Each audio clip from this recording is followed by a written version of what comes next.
Okay, so today I'm going to be continuing on with my mini-series for things that happen in the Harry Potter books that don't make it into the films, that don't quite make sense. And today we are going to be talking about Harry Potter and the Chamber of Secrets. Today we're going to talk about something that doesn't necessarily need to be in the films, but I feel like it just doesn't make sense that we don't include it in the films because it's information that would be good to know. So, I'm going to put a spoiler warning in right here because obviously, but you've been warned, so I'm now going to jump right in. Today, I'm going to be talking to you about the Gryffindor ghost by the name of Sir Nicholas de Mimsy Porpington. Now, first of all, I want to talk to you guys a little bit about how we are introduced to Sir Nicholas in film number 1. Sir Nicholas comes up from under the table, scaring everyone, and he says, "Hello, welcome to Gryffindor."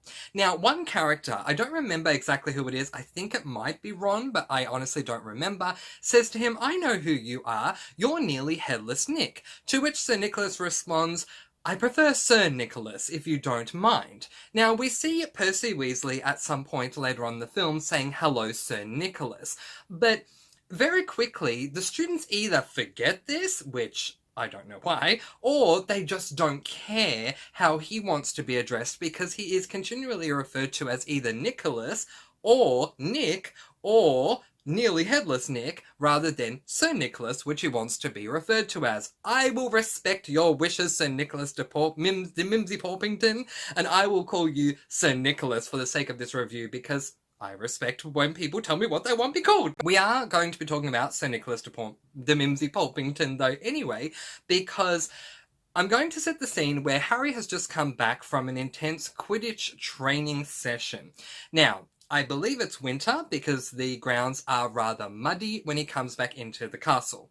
Harry notices Sir Nicholas seeming a little bit down, and Sir Nicholas realizes that Harry seems a little bit down, so they start having a conversation to see what's going on with each other. Sir Nicholas informs Harry that he's been denied to join the Headless Hunt. However, there is more to that story than meets the eye. So Sir Nicholas goes on to tell Harry that he wanted to be in the Headless Hunt, but he has been denied, and he ends up reading something that he has received. Sir Nicholas reads out to Harry the following: "We can only accept huntsmen whose heads have parted completely with their bodies. You will appreciate that it would be impossible otherwise for members to participate in hunt activities such as horseback head juggling and head polo. It is with the greatest regret, therefore, that I must inform you that you do not fulfill our requirements. With very best wishes, Sir Patrick Delaney Podmore." So, Sir Nicholas is obviously very upset about this because his head is almost completely severed. We see this in the film when Hermione in Harry Potter and the Philosopher's / Sorcerer's Stone says to him, "Nearly headless? How can you be nearly headless?" And he goes like this, and he attempts to show them, in a rather graphic way for a kid's film, how his head has nearly been fully severed off. And then the next thing we know, Harry and Sir Nicholas are being interrupted because Filch is approaching. Sir Nicholas says to Harry, "Look, Harry, you better run because Filch is in a particularly foul mood today." Harry attempts to run and he's caught anyway, and he's taken by Filch into his office, where Filch starts writing out a form, and he writes down that Harry's crime is, quote-unquote, befouling the castle because he has come in with muddy shoes. And just as Filch is about to write down his suggested sentence for Harry, a very loud bang occurs right above Filch's office. So Filch goes out of the office to investigate what is going on, telling Harry to stay where he is. While Harry is there, Harry goes through some of Filch's things and comes across something to do with being a squib. Harry doesn't know what a squib is, but comes to realize that there is more to Filch than meets the eye. Filch then comes back in, really angry, and he says, "Peeves, I'm going to get him kicked out of here. It's the last thing I do." Now, if you're just a moviegoer with Harry Potter, and you have not read any of the books, you're probably thinking, Mr. Francy, before you go on, who is Peeves? And you would have every right to do so. Peeves is a poltergeist. He is one of the ghosts that haunts the school of Hogwarts, but he is a rather mischievous ghost. So he will pelt students with things like throwing chalk at them and whatever else. He's just a very, very cheeky ghost. Now, very, very quickly, for those of you who want this background information, an actor was hired to portray Peeves, and according to this actor, he did actually film his role in the Philosopher's/Sorcerer's Stone. However, unfortunately, it was left cut out on the editing room floor, so it just didn't make it into the films. Very, very disheartening and disappointing for loyal readers of the Harry Potter series. Filch comes back, and we right away ascertain by him saying, Peeves, I'm going to get him kicked out if it's the last thing I do, that Peeves has done something else, but we don't quite know what has happened. He then tells Harry to leave his office, which means that Harry has gotten away with befouling the castle. So Harry ends up running out of the room and trying to make his way back to Gryffindor Tower, and on the way, Sir Nicholas comes out of a classroom, glides out of a classroom, I believe, and he says, oh, did you hear that? Did you like what I did? And Harry says, what do you mean? And Sir Nicholas says, well, I actually told Peeves to go and drop a black and golden cabinet right above Filch's office. Then Harry and Sir Nicholas resume their conversation. I wish there was something I could do for you about the Headless Hunt, Harry says. Nearly Headless Nick stopped in his tracks, and Harry walked right through him. He wished he hadn't. It was like stepping through an icy shower. But there is something you can do for me, said Nick excitedly. Harry, would I be asking too much? But no, you wouldn't want... What is it? Said Harry. Well, this Halloween will be my 500th death day, said Nearly Headless Nick, drawing himself up and looking dignified. Oh, said Harry, not sure whether he should look sorry or happy about this. Right. I'm holding a party down in one of the roomier dungeons. Friends will be coming from all over the country.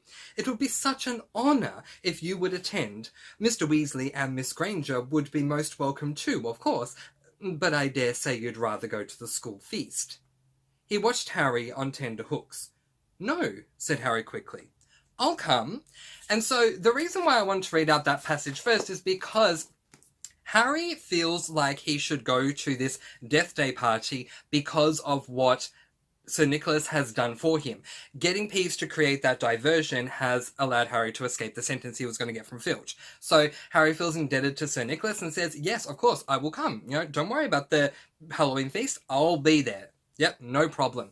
So then we go on to get a bit of a description of this party, which says, it was an incredible sight. The dungeon was full of hundreds of pearly white, translucent people, mostly drifting around a crowded dance floor, waltzing to the dreadful, quavering sound of 30 musical saws played by an orchestra on a black-draped platform. A chandelier overhead blazed midnight blue with 1,000 more black candles. Their breath rose in a mist before them. It was like stepping into a freezer. What I love about that is that it's very descriptive. So when it came to the film adaptation, they would have been able to take cues from that little passage there and create the room that they need to create for Sir Nicholas's Death Day party. But we don't get this Death Day party. Now, what's even more intriguing is, as it says in the description there are a ton of translucent people, there are a ton of ghosts at this party, and Harry and Ron and Hermione get to meet a couple of them. Now, why do I have an issue with the fact that this Death Day party does not exist in the films?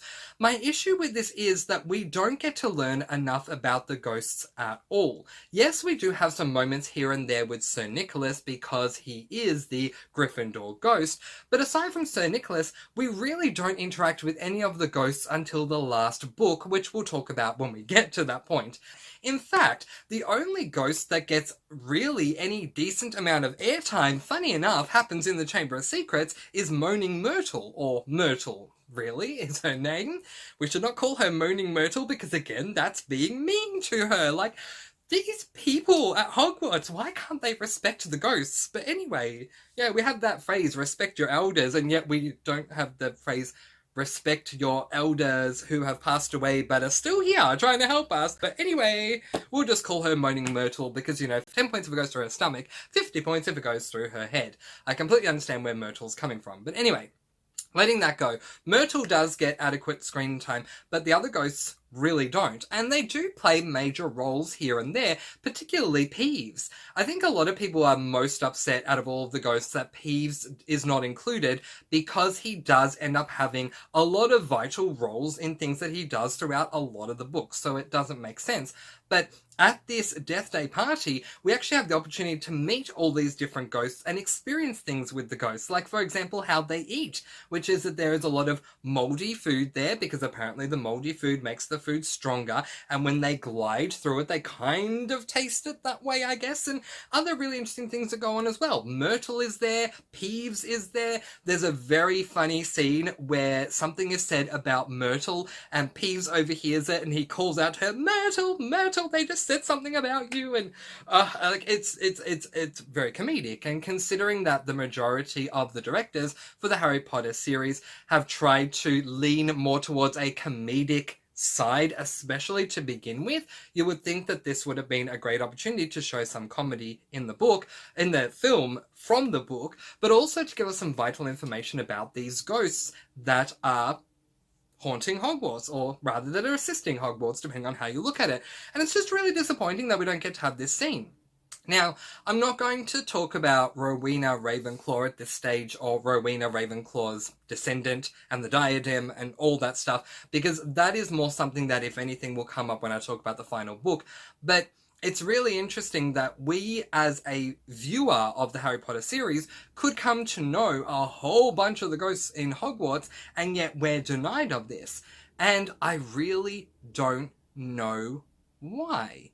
It just doesn't make any sense to me. Now, I'm going to move on to a bonus scene that occurs with the Chamber of Secrets, because it really annoys me. And I'm going to pick up kind of where I left off when I was talking about the Philosopher's/Sorcerer's Stone with Ron on the Devil's Snare, and how, because they wanted some kind of comedic action, whatever, scene with Rupert Grint, unfortunately the Devil's Snare goes for too long and we don't get the potions scene. In the Chamber of Secrets, there is a scene that really annoys me with the way that it is done. And I am talking about the scene where Harry and Ron go and talk to fully grown Aragog. In the book, if you've read it, Harry and Ron learn some incredibly valuable information from Aragog, such as Hagrid was never had anything to do with the Chamber of Secrets. Hagrid raised me in the castle, but he always had me shut away. But we mostly come to find out about the girl who died in the bathroom, and then we can connect all of that to Moaning Myrtle, and that the entrance to the Chamber of Secrets is in her bathroom. But, however, I would not be surprised if you are just a film goer for the Harry Potter series and you did not catch all of that information. Why? Because once again, the director decides, let's make Rupert Grint the star of this scene. Now, I have nothing against Rupert Grint. I think he is a talented actor. I'm very happy for his success. I have nothing against him at all. Ron is not my favourite characters in the books, but if you are going to take any character, regardless of if it is Ron or anyone else, and have them do something that could detract from something incredibly important, that is going to annoy me. In this scene, while Harry is having a discussion with Aragog, Ron keeps whimpering and whining, and he is completely over the top in his reactions. Now, I'll be the first to say, I understand why Ron, in his own right, would do that. I am an arachnophobe myself. I am scared of spiders myself. So I do get why he is scared, but quite frankly, he could have just stayed outside the spider's den area and not come in the first place. But because we have such an integral scene, to have Ron whimpering and whining and making faces and saying, Harry, Harry, look. Granted, it annoys me, plain and simple, because what Aragog says is incredibly important, and if we miss this in the film, then of course the film is not going to make sense, and we're just going to think that Harry and Ron just somehow on their own discovered that the Chamber of Secrets is in the bathroom, when quite frankly they found out from Aragog.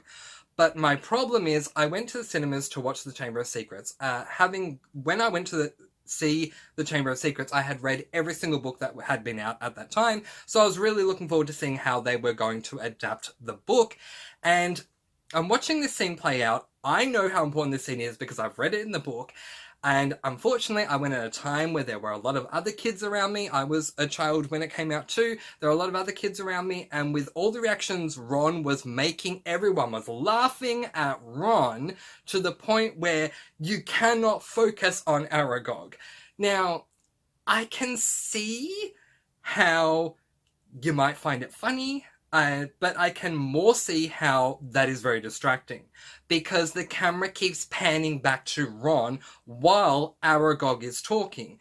If they had done it differently, if they had gone in and Ron had whimpered and whined and moaned about the spiders, and then we'd gone to Aragog and fully focused on Aragog, and then we'd gone back to Ron after Aragog had spoken, and Ron is whining again, or when Aragog takes a breath, different story. But the way that it is done is so distracting and so convoluted that it really takes you out of one of the most quintessentially important scenes in the book, because this is the revelation that the beast in the chamber killed a girl in the bathroom, which allows us to put the jigsaw puzzle pieces together and realize that the Chamber of Secrets is in Moaning Myrtle's bathroom. Either that or she knows where it is. So he's given Harry and Ron such a massive clue. Why would you do this? What are your thoughts? And do you have any others that you would like to add? Let me know in the comments below. But that is where I am going to leave it. Letting you guys go with peace, blessings, and so much love. I post videos every Monday, Wednesday, and Friday, and I'll see you again soon. Mwah! Thank you so much for watching, and happy reading!